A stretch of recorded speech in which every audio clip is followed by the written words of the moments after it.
Evet arkadaşlar, bugün Arnavutköy'deyiz. Aportacı arkadaşımız var. Eyvallah abi. Bugün kaç tane elektrikçi getirdin arabanın başına? 34 elektrikçi getirdim, yapmadı, olmadı. Şimdi adama getirdim, 2 defa yaptım, gitti. Bitti.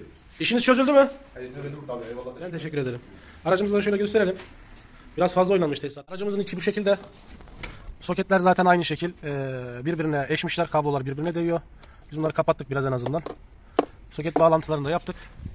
Vaziyet bu. Panelimiz çalışıyor artık.